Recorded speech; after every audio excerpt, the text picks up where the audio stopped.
자, 수요 성경 공부에 참석해 주신 여러분, 주님의 이름으로 환영합니다. 잘들 지내셨나요? 예, 지금 밖에 아주 우울창창 날마다 푸르름이 더해지고 있습니다. 이 푸르름 같은 하나님의 은총이 오늘 이 성경 공부에 참석하신 여러분들의 삶 가운데 가득하시기를 간절히 바랍니다. 여러분 건강하시고요.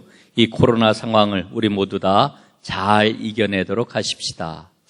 자, 이제 오늘부터 우리가 선교지향 은총의 숲 성경 공부 이제 3단원 이제 3학기를 시작을 하게 되겠는데요. 이제 3학기가 되면서는 공부할 성경 공부 주제가 선교입니다. 선교. 이 선교에 대한 그 성경 공부를 하도록 하겠습니다. 여러분, 세상에 참 많은 교회들이 있죠. 수많은 교회들이 있습니다. 큰 교회가 있고 작은 교회가 있고, 어떤 교회는 아주 역사가 오래된 교회가 있고, 그리고 교회가 시작된 지 얼마 안 되는 그런 교회도 있습니다. 그런데 우리는 흔히 교회에 대해서 이야기할 때에 이런 인상 비평을 해요. 그 교회는 은혜가 풍성해, 이렇게도 얘기를 하고, 또 어느 교회에 대해서는 그 교회는 너무 메말랐어, 그 교회는 너무 어두워, 너무 딱딱해, 이런 이야기도 합니다. 여러분, 이런 그 인상 비평들도 합니다만은, 그러나 중요한 것은 세상에 있는 모든 교회는 다 권위가 있습니다. 왜 권위가 있을까요? 교회의 그 권위는 바로 예수님께서 세우신 교회이기 때문에 권위가 있는 겁니다. 예수님께서 교회를 어떻게 세우셨어요? 십자가에 달려 죽으심으로 피 흘려 죽으신 그 피값으로 세우신 교회, 이걸 우리가 교회라고 그러죠. 그래서 교회를 그리스도의 몸이다, 이렇게 이야기하지 않습니까? 그리스도의 몸이니까 교회는 당연히 권위가 있는 것입니다. 그러나 그 권위라고 하는 것은 군림하는 권위가 아니고, 그 권위는 어떻게 드러나느냐?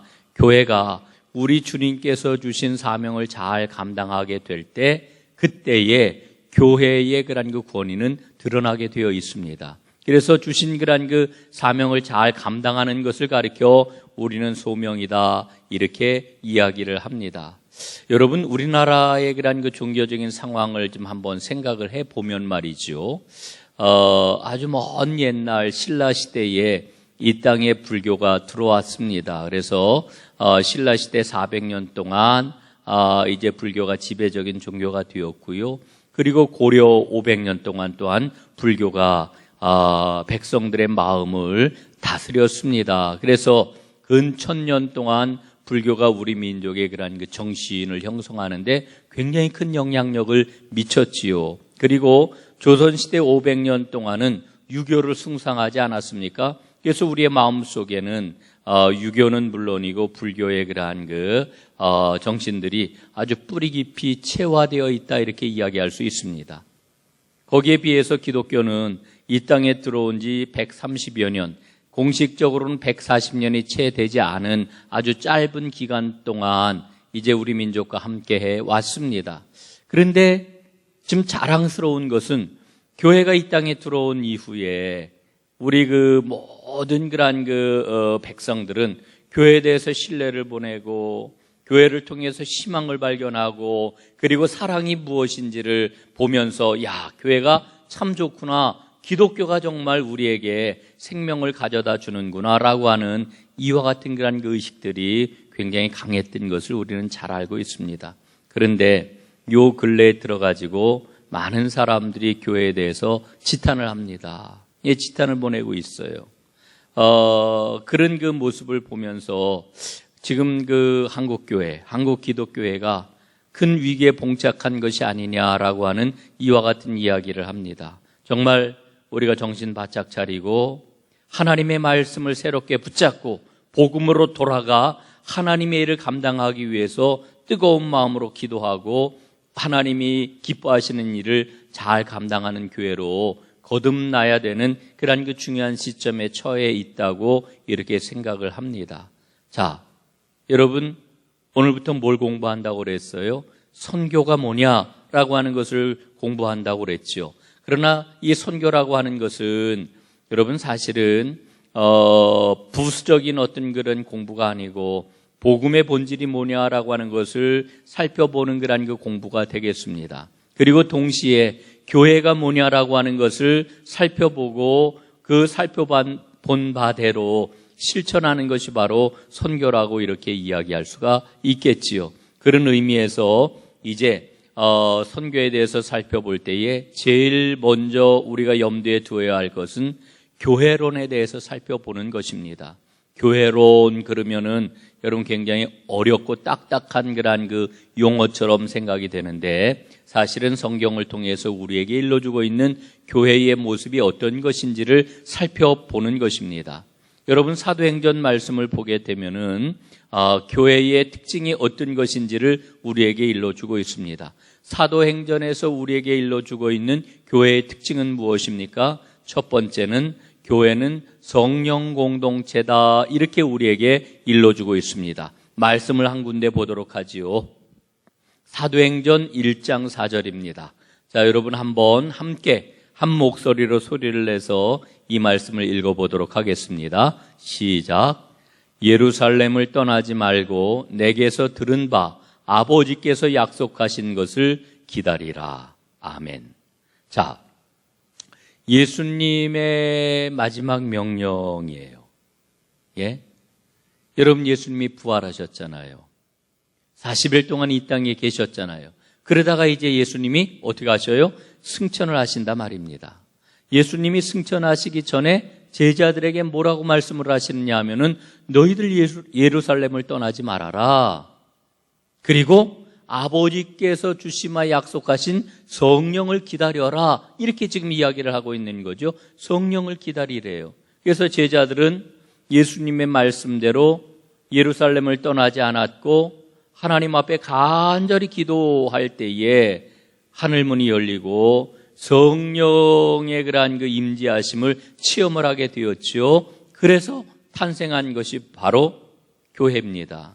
여러분 그런 의미에서 성령 강림 절기는 교회의 생일 절기를 나타내는 것이다. 이렇게도 이야기를 할 수가 있어요.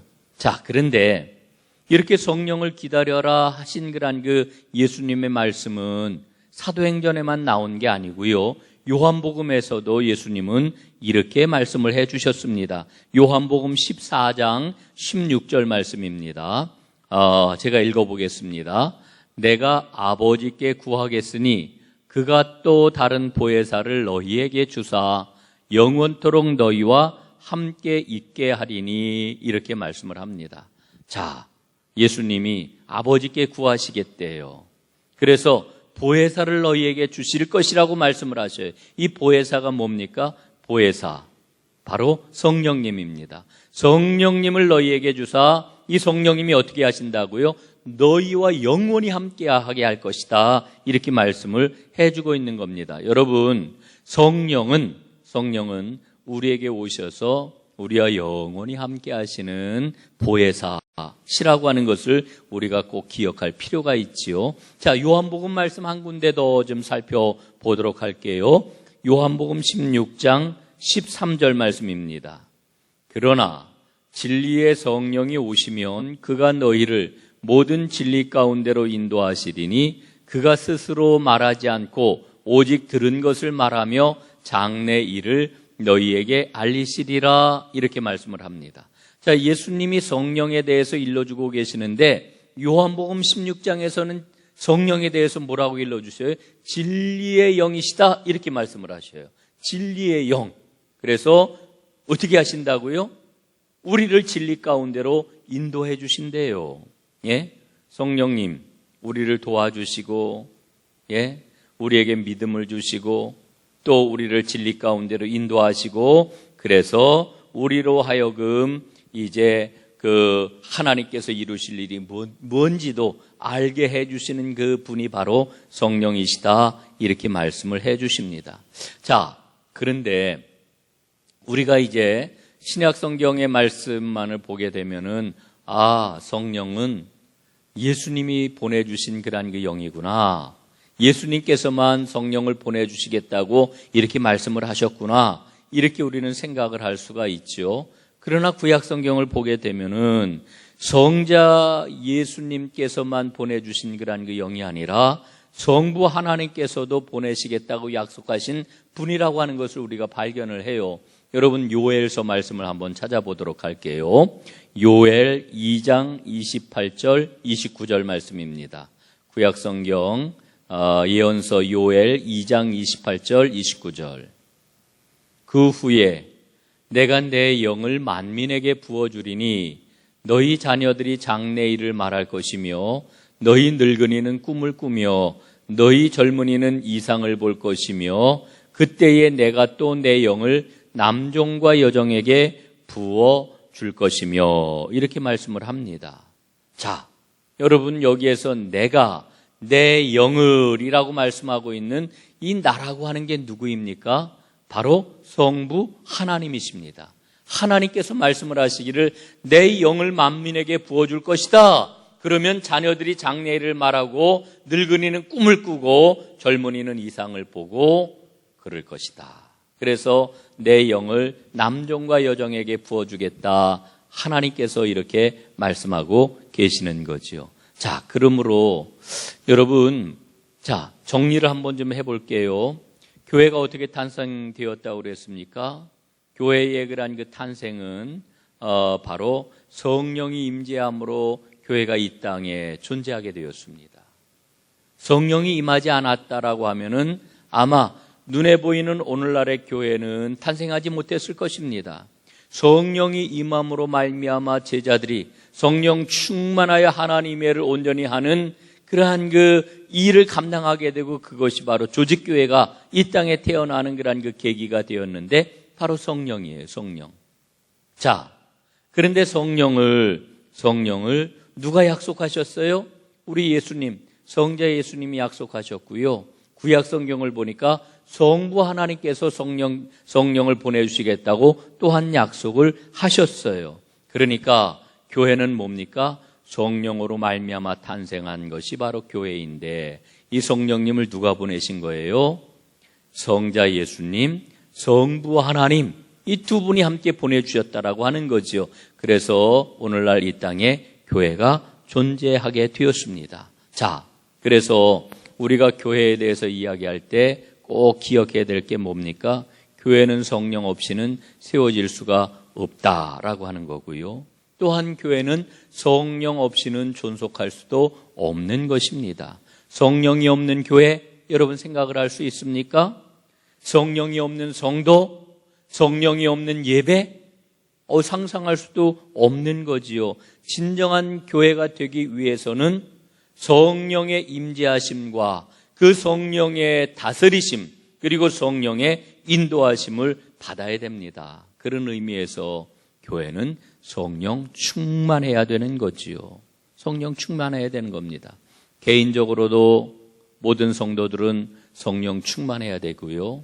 교회 공동체적으로도 교회는 성령이 충만해야 되는 겁니다. 성령 충만하시기를 주님의 이름으로 축원합니다. 자, 이제 사도행전을 보면은 성령의 구체적인 사역을 우리에게 일러주고 계시는데 첫 번째로 이제 정리를 하는 겁니다. 첫 번째로 성령은 교회를 탄생시켰습니다.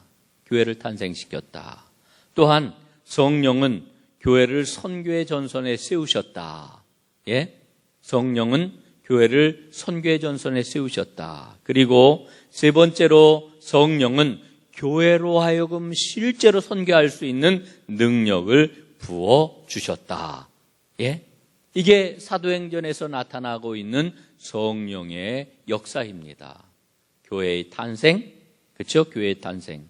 예? 두 번째로는 선교의 전선에 서게 하시고 세 번째로는 선교할 수 있는 능력을 부어주셨다. 이게 사도행전에 나타난 성령의 역할이고 성령의 역사라고 하는 것입니다. 여러분, 그런 의미에서 선교란 뭐냐? 전적으로 성령님께 의존하고 성령님의 인도하심을 받는 거다. 이렇게 이야기할 수 있습니다. 뒤에 가서 다시 한번 자세하게 말씀을 드리겠습니다마는 많은 사람들이 선교는 그 뭐 좀 돈이 있어야지요.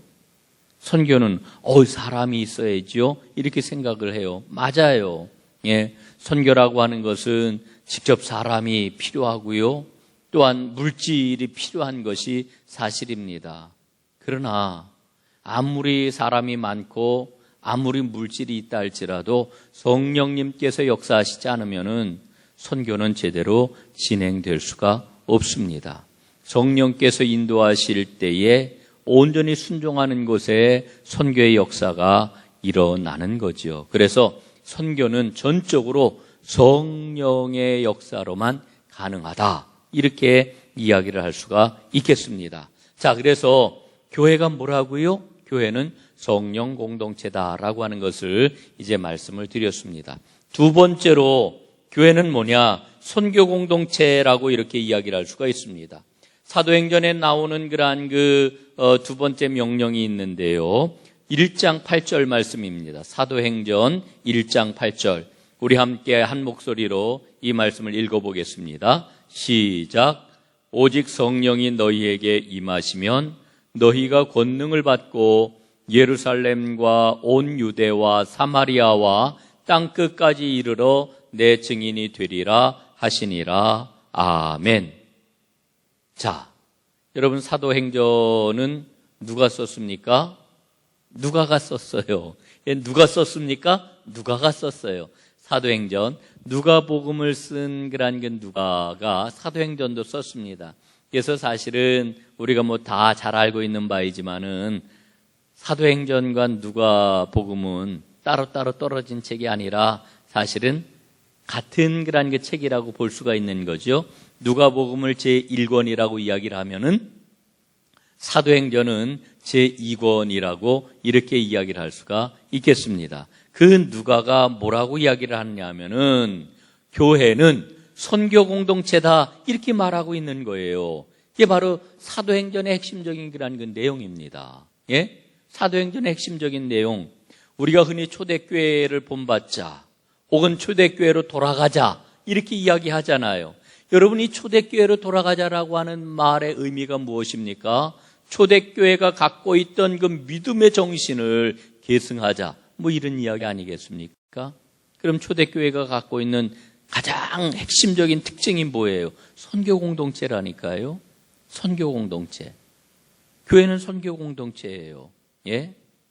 여러분, 우리가 지금 함께 읽은 그 1장 8절 말씀이 뭐예요? 내 증인이 되라고 하는 거잖아요, 예수님이. 예? 땅끝까지 이르러 내 증인이 되라고 예수님 명령하시는 거 아닙니까? 교회는 선교를 위해서 태어난 거예요. 그리고 선교함으로 교회는 온전하게 존재한다, 이렇게 이야기할 수가 있는 거지요. 그래서 선교의 사역을 실천하는 교회가 참된 교회다, 이렇게 이야기할 수가 있는 거지요. 이 사도행전에 비추어서 오늘 우리 전농교회 공동체를 좀 돌아보아요. 어떻습니까, 우리 교회? 선교 공동체인가요? 예? 여러분, 아직은 미흡하지만 그래도 우리는 늘 기도하잖아요. 하나님, 선교하는 교회가 되기를 원합니다. 하나님께서 이 기도를 들으시고 꼭 선교하는 공동체로 우리를 새롭게 세워주실 줄로 믿습니다. 그 이야기는 조금 이따 좀 다시 하도록 이렇게 하겠습니다. 자, 예수님께서 부활하셔가지고 제자들에게 처음 하셨던 말씀이 있어요. 처음 하셨던 그 말씀은 명령이기도 해요. 그 명령이 어떤 명령이었습니까? 선교 명령이었어요. 요한복음 20장 말씀을 한번 보겠습니다. 요한복음 20장 21절. 예수께서 또 이르시되 너희에게 평강이 있을지어다. 아버지께서 나를 보내신 것 같이 나도 너희를 보내노라. 아멘. 자, 여러분, 이 말씀 잘 보세요. 예? 다시 한번 마음에 새겨보세요. 예수님이 부활하셔가지고 지금 엄청난 낙심과 두려움 가운데 떨고 있는 제자들에게 나타나신 거예요. 처음으로 제자들에게 나타나신 거예요. 그 제자들에게 뭐라고 말씀을 하셔요? 첫 번째로는 평강을 주셔요.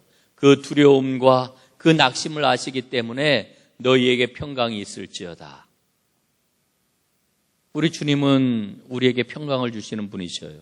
그 다음에 주신 그 명령이 뭐예요? 아버지께서 나를 보내신 것 같이 나도 너희를 보내노라. 이 말씀이에요. 여러분, 이 말씀은 교회의 사명이 뭐냐라고 하는 것을 보여주는 아주 중요한 그 말씀이지요. 여러분, 이 말씀을 우리가 깊이 묵상하면 할수록 뭐를 깨달아요? 구원받은 하나님의 사람들, 주님의 뒤를 따르는 사람들, 그리고 주님의 모든 교회 공동체는, 모든 지체가 선교사가 되어야 하는구나. 왜요?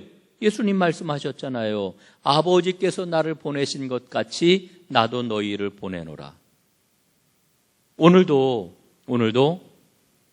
우리 주님께서는 우리가 사는 세상으로 우리를 보내고 계시는 거거든요. 보내시는 거예요. 보내시는 거.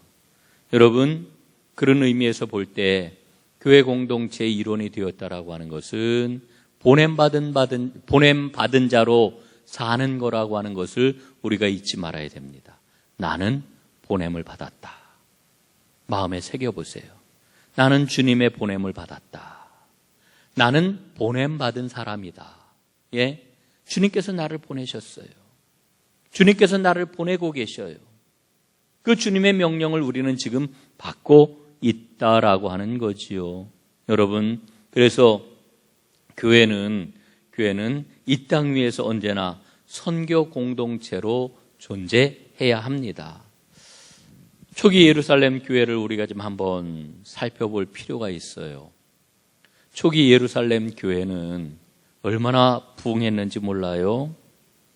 날마다 구원받는 자의 숫자가 셀 수 없을 정도로 교회가 부흥하고 성장을 했어요. 그러나 주님께서 주신 선교의 사명을 망각하였을 때에 우리 하나님 어떻게 역사하십니까? 강제로 흩어버리시잖아요. 예?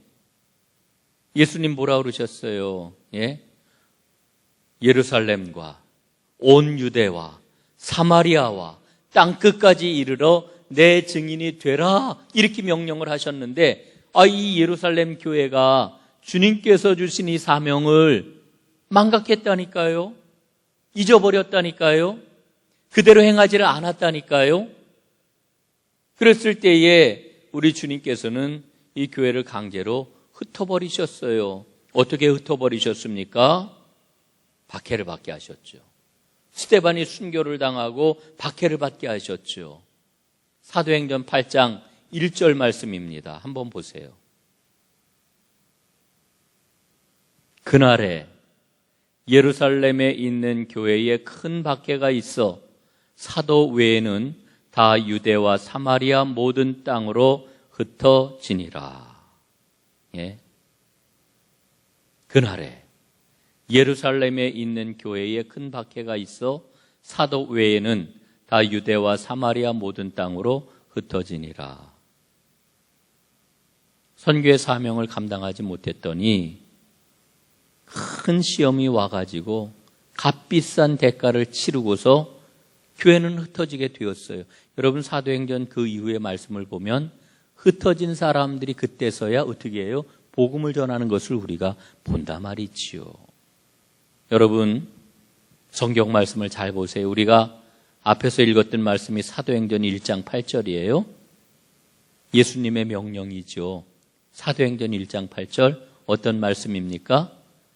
예루살렘과 온 유대와 사마리아와 땅끝까지 이르러 내 증인이 되라 하는 그러한 그 말씀이었어요.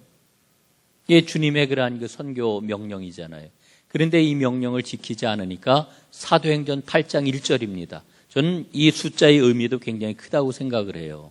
예? 사도행전 8장 1절. 그날에 예루살렘에 있는 교회에 큰 박해가 있어가지고 사도 외에는 다 유대와 사마리아와 모든 땅으로 흩어졌다. 비로소 흩어졌다는 거예요. 복음을 전하도록. 예? 복음을 전하도록. 여러분, 1장 8절과 8장 1절, 여러분 숫자가 앞뒤로 다 바뀌어졌는데 굉장한 의미가 있다고 저는 생각을 해요. 여러분, 주님의 촛대가 선교 사명을 망각하게 되었을 때에 처음 예루살렘 교회에 있던 촛대가 어디로 옮겨져요? 안디옥 교회로 옮겨져요. 사도행전 13장 이후의 말씀을 보게 되면은 교회의 중심, 교회의 촛대가 예루살렘으로부터 어디로 옮겨져요? 안디옥 교회로 다 옮겨지게 되는 것을 우리는 보게 되는 거지요. 여러분, 오늘 우리는 교회에 대해서 본질적으로 좀 다시 한번 생각을 해야 돼요. 아, 선교는 해도 그만, 안 해도 그만, 예? 이런 게 아니로구나 하는 것을 우리가 생각을 해야 돼요. 교회는 선교하기 위해서 이 땅에 존재하는 거다. 존재하는 거다. 여러분, 성경은 우리에게 분명히 일러줍니다. 선교하는 교회가 될 때에 하나님께서는 축복과 영광을 우리에게 주셔요.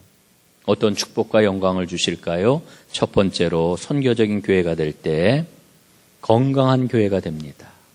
선교하면 건강한 교회가 돼요. 앞에서도 제가 말씀을 드렸어요.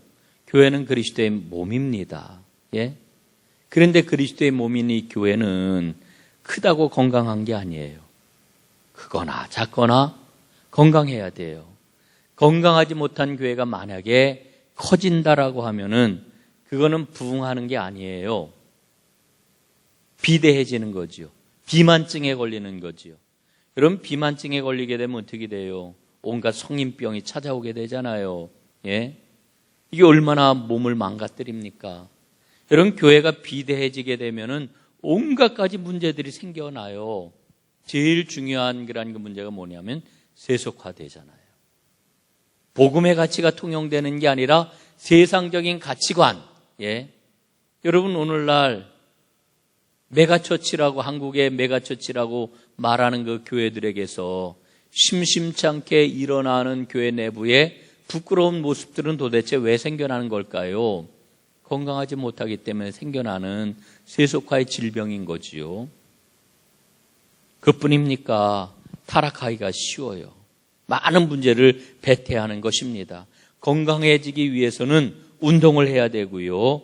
그리고 에너지를 잘 발산해야 되는데 교회도 건강해지기 위해서는 선교 사역에 힘을 쏟아야 되는 거지요. 선교에 열중하게 될 때에 성도 한 사람 한 사람, 한 분 한 분이 믿음이 성숙해질 뿐만 아니라 따라서 교회도 건강해지게 되는 거지요. 그럴 때 교회 안에 우리 주님이 주시는 기쁨이 가득하고 평화로운 교회, 화평한 교회가 될 수가 있는 겁니다. 그런 교회를 가리켜 우리는 뭐라 그래요? 아, 은혜가 넘치는 교회다. 우리 전농교회가 꼭 이런 은혜가 넘치는 그런 교회가 될 수 있기를 소망합니다. 자, 두 번째로 선교하는 그런 그 교회가 될 때에 지속해서 부흥하는 그런 그 축복을 누릴 수가 있습니다. 지속적인 부흥. 이 부흥과 선교에 대해서 우리가 좀 생각을 해볼 필요가 있어요. 어떤 분은 이렇게 이야기를 해요. 교회가 부흥해야, 그래야 선교를 하지. 선교를 하려고 해도 우리는 지금 아직 힘이 약해. 이게 아주 당연한 그런 그 이야기처럼 여겨지는데 여러분, 이건 성경적이지 않아요. 사실은 어떻습니까? 선교할 때에 그 선교할 수 있도록 하나님이 힘을 불어넣어 주시고 감당하도록 하나님께서 모든 여건들을 넉넉하게 허락해 주시는 거죠. 이게 교회의 역사입니다. 여러분, 선교하지 않고 이것도 갖춰야 돼, 재정적으로 이만큼 확충이 돼야 돼, 이렇게 이야기를 하면은요, 예? 이런 교회의 특징이 뭐냐면은 내부지향적인 교회라고 이렇게 이야기를 하는데, 이 내부지향적인 그런 그 교회는 규모가 커지면 커질수록 더 내적인 일에 집중을 하게 돼요. 그래서 하나님의 선교를 잘 감당할 수가 없게 되는 거지요. 여러분, 그래서 교회는 작을 때부터 선교 지향적인 그런 그 구조를 가져야 돼요. 어려울 때일수록. 여러분, 지금 코로나19 상황 때문에 그 많은 교회들이 지금 재정적으로, 예, 모이는 예배가 온전하지 못하니까 이 헌금을 드리는 그러한 그 손길들도 예전만 못한 이런 그 어려움들을 호소하는 것을 제가 보아요. 그런데요, 지금 그 교회의 그러한 그 상황들을 보면은요, 지금 선교사님들이 후원이 막 끊기고 후원을 제대로 하지 못하고 이런 일들이 지금 일어나서 그 선교사님들이 참 어려운 상황이고 그동안 한국교회가 해왔던 그러한 그 선교 사역들이 여러 가지로 어려운 상황에 처해 있다라고 하는 소식을 제가 지금 곳곳에서 듣습니다.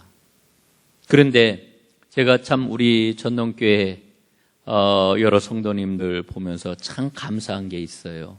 그게 뭐냐 하면은 지금 이 예배를 온전하게 못 드리고 속회도 지금 모이지를 못하고 이러는데 속장님들과 함께 우리 속회원들께서 어떻게 기도하시느냐 하면은 우리가 지금 선교 속회로 지금 선교사님들 또 혹은 좀 어려운 형편에 있는 교회들 혹은 선교단체를 우리가 후원을 하고 있는데 우리가 이 일을 중단하면은 얼마나 어렵겠는가.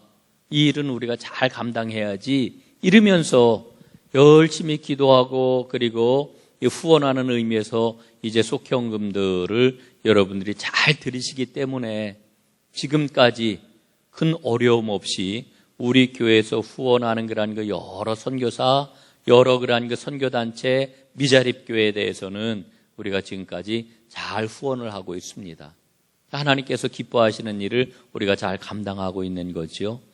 교회 담임 목사로서는 아주 너무 고맙고 또 자랑스럽고 기쁘고 감사하고 그러지요. 정말 기도하는 여러분들 손길 위에 하나님의 넘치는 복이 함께 하시기를 간절히 바랍니다. 1930년대 미국에서 대공황을 겪게 되지요. 세계적인 경제 공황이 찾아오게 되었는데 여러분 얼마나 경제적으로 그때 미국 사람들이 살기가 어려웠는지 몰라요. 그런데 그때의 미국 교인들이 어떠한 그런 그 믿음을 보여줬느냐 하면은 이제 오늘날 우리가 열심히 선교하는 것처럼 이제 선교 작정을 하고 선교사들을 후원을 하고 선교지를 위해서 기도하고 막 이랬단 말이에요. 그때 아주 미국 교회 굉장히 뜨거웠던 때입니다. 그런데 경제적인 어려움이 찾아오니까 어떻게 했느냐? 나는 비록 잘 먹지 못해도 그때 그래서 사람들이 어떻게 지냈냐면 토스트 한쪽에다가 커피 한 잔 이걸 놓고 식사하는 거예요.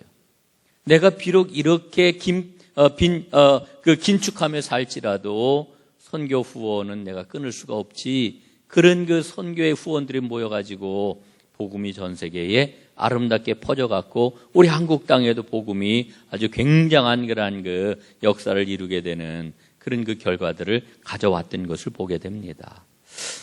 하나님께서는 선교할 때에 지속해서 부응하는 은혜를 허락해 주십니다. 우리 전능교회가 선교를 잘 함으로 말미암아 우리 하나님께서 크게 부응시켜 주시고 주님의 일을 더욱더 잘 감당하도록 북돋 도와주시는 그런 그 축복된 교회가 꼭 될 수 있기를 간절히 바랍니다. 자, 이제 마지막으로 선교하면은 어떤 그러한 그 축복을 누리느냐? 영광스러운 교회가 됩니다. 선교할 때에 영광스러운 교회가 된다. 여러분, 어떤 교회가 위대한 교회입니까? 하나님의 선교 명령에 전적으로 헌신하는 교회가 위대한 교회입니다. 그렇기 때문에 선교 지향적인 교회의 한 공동체 일원이 된다라고 하는 것은 하나님께서 우리를 위대하게 만들어주시고 그리고 그런 칭호를 받도록 만들어주신다라고 하는 거죠. 정말 중요한 일입니다. 저는 지금 계속해서 기도하는 바가 있어요. 그게 뭐냐면은 우리 성도님들의 그런 그 삶이 선교적인 삶이 되게 해 주십시오. 라이프 오브 미셔너리 혹은 미셔널 라이프 이 영어로 다 표현을 하면은 이렇게 될 텐데 우리의 삶이 선교하는 그런 게 삶이 되도록 여러분, 그 시간이 조금 오래 갔습니다만은 제가 간증을 했던 그런 그 이야기인데, 제 간증이 아니고, 제가 한 번은 산에 올라갔다가 산에 아주 커다란 배낭을 메고 산꼭대기로 올라가는 사람들을 만났어요. 이상하잖아요. 산꼭대기로 올라가는 그렇게 무거운, 아주 엄청난 배낭 무거운 짐을 지고 낑낑대면서 올라가더라고요. 그래서 아니 뭐 하는 겁니까? 이렇게 무겁게 물어봤어요. 그랬더니 패러글라이딩을 하려고 올라가는 거래요. 그러니까 등에 짊어진 게 그 패러글라이딩 하는 그러한 그 장비지요. 그러면서 아우 힘들지 않으세요? 그랬더니 아우 힘들기는요. 저는 이 패러글라이딩을 하려고 열심히 땀 흘려 일하고 패러글라이딩 하는 날만을 기다리며 매일매일 생활을 하는데요. 힘들기는요. 지금 너무 기쁜 마음으로 산꼭대기로 올라갑니다. 그리고는 그 산 위에서 패러글라이딩을 타고 탁 하늘을 활공하더라고요. 제가 그때 깨달은 게 있어요. 아, 저 사람은 패러글라이딩을 타기 위해서 인생을 살고 있구나. 자기 직업의 그 일들을 수행을 하고 있구나. 여러분, 우리가 갖고 있는 많은 직업들이 있어요. 우리가 할 수 있는 그러한 그 일들이 있어요. 그런데 그 일은 무엇을 위해서 하는 겁니까? 하나님의 선교를 위해서 하는 일이 되어야 돼요. 하나님 나라를 드러내기 위해서 하는 일이 되어야 해요. 여러분, 이게 바로 미셔널 라이프예요. 예? 라이프 오브 미셔너리의 삶이 되어야 되는 거죠. 선교적인 삶을 살아야 되는 겁니다. 우리 전동교회 모든 성도들이 이와 같은 믿음을 가지고 살아간다라고 하면은 우리는 어떤 사람들이에요? 선교팀을 이루는 공동체인 것이지요. 제가 최근에 들은 이야기 가운데 그런 이야기가 있어요. 그 월드컵 우승을 하게 되면은, 예? 월드컵 그 우승을 할 때에 메달을 만들어 준대요. 그런데 메달을 몇 개를 만드는지 아십니까? 무려 45개의 그런 그 금메달을 만든대요. 45개. 아니, 축구장에서 뛴 선수들은 11명인데, 혹은 후보까지 합쳐가지고 22명인데, 22개를 만든다라고 하면 이해가 가지만, 45개나 되는 금메달을 만든다는 이야기는 조금 의아했어요. 그런데 나중에 보니까요, 알고 보니까 무슨 이야기냐 하면은, 그러니까 11명의 그런 그 선수들, 또 벤치를 지킨 후보 선수들, 거기에다 감독과 코치, 그리고 이제 선수단을 지원을 한 의료진, 그 다음에 지원 요원, 이 모든 사람들에게 다 메달을 준다는 거예요. 한 팀인 거죠, 한 팀. 함께 헌신한 사람들에게 모두 다 메달을 준다라고 하는 이 이야기를 듣고 마음에 큰 깨달음이 오더라고요. 여러분, 우리 교회가 선교하는 교회가 되어야 합니다. 현장에 나가서, 필드에 나가서 일하는 선교사도 필요하고요. 위에서 기도하는 사람도 필요하고요. 헌금하는 사람도 필요하고요. 예? 어떠한 일이든지 선교하는 일에 참여한 그런 그 모든 사람들은 하나님 앞에 큰 상급이 있구나 하는 그런 그 생각을 갖습니다. 여러분, 선교하는 교회가 될 수 있도록 우리 함께 뜨겁게 기도합시다. 그리고 그 선교하는 교회의 일원이 되는 영광을 누리게 해달라고 하나님 앞에 간절히 간구합시다. 선교하는 일은 우리의 인생을 복되게 하고 신나게 만들고 귀하게 만들고 가치 있게 만들고 생명 있게 만드는 일이라고 하는 것을 꼭 기억하고, 주여 선교하는 교회가 되게 하여 주옵소서, 선교하는 하나님의 사람이 되게 해 주옵소서. 이렇게 함께 기도하고 선교하는 일에 마음을 모으는 그런 큰 은혜가 있기를 간절히 소원합니다. 감사합니다. 다음 주 만날 때까지 주 안에서 승리하시기를 바라겠습니다. 주님의 이름으로 축복합니다.